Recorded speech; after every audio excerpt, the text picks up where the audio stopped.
अजकल जी किडनी की प्रॉब्लम्स है वो बहुत सारी हो रही है लोगों को, और उसके ट्रांसप्लांट की भी विधि भी है करने की। किस तरह का मैसेज देना चाहिए कि ये मरीज़ हैं वो किडनी की बीमारी से बचे, क्या करना चाहिए? ये तो बात सही है कि किडनी डिजीज़, किडनी की बीमारियां जो है ना, वो उनकी हमारे सोसाइटी में अभी ज़्यादा पहचान होने लगी है।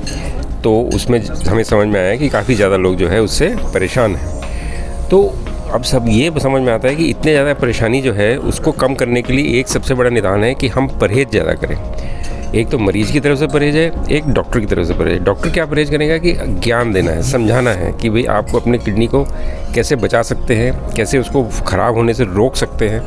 तो उसके लिए जो है हमें अपनी किडनी को पूरा रिस्पेक्ट देना चाहिए कि भाई हमें मानना चाहिए कि वो कितना ज़रूरी काम कर रही है हमारे शरीर से खून की सफाई करके।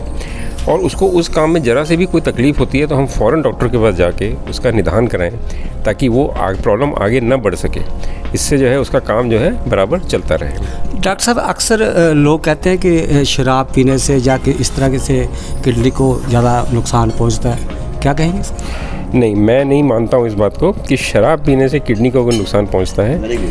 बट बहुत ज़्यादा शराब पीने से पूरे शरीर के जगह जगह में जो नुकसान पहुँचता है उससे किडनी को चोट पहुँच सकती है, किडनी को नुकसान हो सकता है। उस तरीके से सही बात है। किस तरह के मरीजों को मतलब आप ट्रांसप्लांट के लिए कह रहे हैं आप? ट्रांसप्लांट के लिए देखिए, ट्रांसप्लांट क्या है? ट्रांसप्लांट वो है कि भाई जो किडनी नहीं काम कर रही है उसका काम जो है दूसरा बाहर से गुर्दा डाल के उसका काम शुरू करा दें। तो किडनी का ट्रांसप्लांट तो तभी होगा जब पहले वाले गुर्दा या दोनों गुर्दे एक तरीके से ख़त्म हो गए हैं, बिल्कुल काम करने के लायक नहीं है, निकम्मे हो गए हैं। तो इसलिए हमें बाहर से ट्रांसप्लांट करके गुर्दा देना पड़ता है, तभी हम ट्रांसप्लांट करते हैं। किस तरह के लोग डोनेट कर सकते हैं ये किडनी वगैरह के? किडनी डोनेट के लिए तो 18 साल के बाद से लेके ऊपर उम्र से ज़्यादा कोई भी हो वो किडनी ट्रांसप्लांट कर सकता है। ये उसकी मर्जी है, वो खुशी है, वो किसको देना चाहता है वो कर सकता है। बस यही ज़रूरी है कि ट्रांसप्लांट से पहले हमें ये मालूम होना चाहिए कि उस देने वाले के शरीर में कोई कमी तो नहीं है। क्योंकि अगर वो पहले ही बीमार है, उसकी अपनी है, तो वो उससे हम नहीं लेंगे।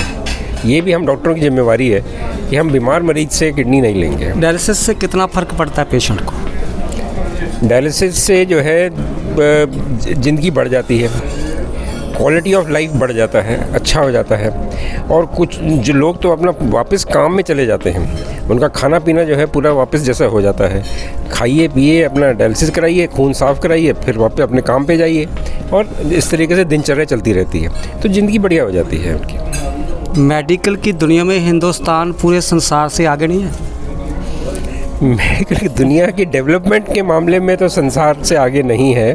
मैं डेवलपमेंट की नहीं बात कर रहा जी, रिसर्च की और डॉक्टर मेडिकल दो ही की बात कर रहा हूँ ना। मेडिकल की डेवलपमेंट या मेडिकल की रिसर्च दोनों में सबसे आगे नहीं है। बट ये ज़रूर है कि यहाँ पे कितना ज़्यादा काम होता है, वॉल्यूम ऑफ वर्क कितना ज़्यादा है, कितने ज़्यादा पेशेंट्स हैं, डॉक्टर्स कितना ज़्यादा हैंडल करते हैं, उसके बराबरी पूरी दुनिया में कोई नहीं है। डॉक्टर साहब, पूरा संसार हिंदुस्तान के डॉक्टरों की ओर देखता है, क्या कहेंगे? हाँ, वो इसलिए देखता है क्योंकि वो क्वालिटी केयर भी दे पाते हैं और सस्ते पैसे में भी दे देते हैं, इसलिए देखता है हमारी तरफ। थैंक यू जी, बहुत बहुत धन्यवाद फोकस पंजाबी के लिए विशेष बातचीत के लिए।